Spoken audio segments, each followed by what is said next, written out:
بیننده عزیز سلام، صبح بخیر، خسته نباشین، خوبین، سلامتین.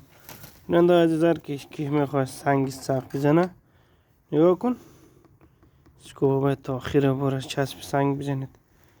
ما 2 نفر داریم اینا رو چسب سنگ بزنید. نگاه کن اسکوبا اینجوری باشه نماره، میره هر کار منیم تا آخر داخلی سنگ نماره. یه باید چی کار بکنی؟ خواب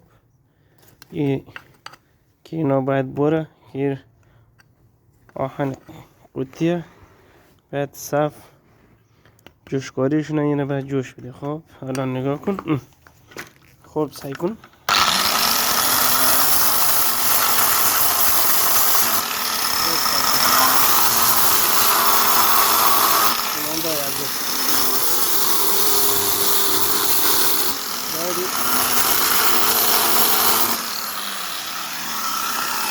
با سنگ سرش باید تراخ نگاه کن. خوب نگاه کن، بچه کجا شدی؟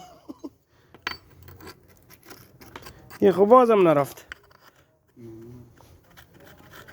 سچی نماره بچه، نرفت بچه، نرفت.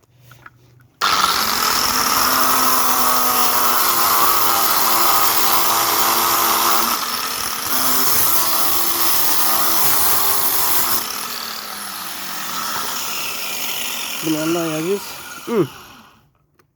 سعی کن باید سنگ فرست براخ کنی، جا داشته باشه که باره. ایش جا نداره، نگاه کن نماره این جا داره.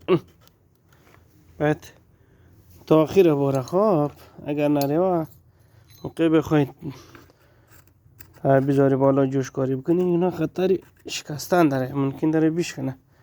اگر اینی سیاسانده، اگر اینمی تا آخر نره داخل سنگ تا همزی حدی که از اینجا دوباره نمی آهن تاو خورده آمده بالا، باید اینم قضا همش بره. سعی کن باید اینم در بره، نه که رقمی باشه. نگاه کن این رقمی نباشه، اگه رقمی باشه این میشکنه. سنگ سنگینه، باید کار یاد بگیرید. یه بستایه او بر ما راستا کم خجالتیه، خجالت میکشه. ما هم همکار استاییم، همکار استا چسب جور کن.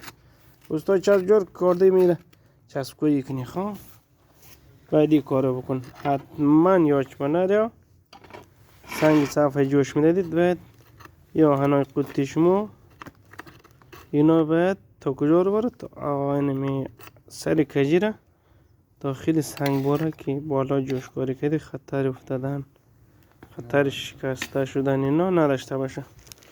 نگاه کن استاد اگر چسب سنگ درست نه که ما میخوایی رو با چسب سنگ ما کم کنیم، بعدش هم میره چسب سنگ کم کم کم کم کم کم کم کن. استاد کم کن، استاد کم کن.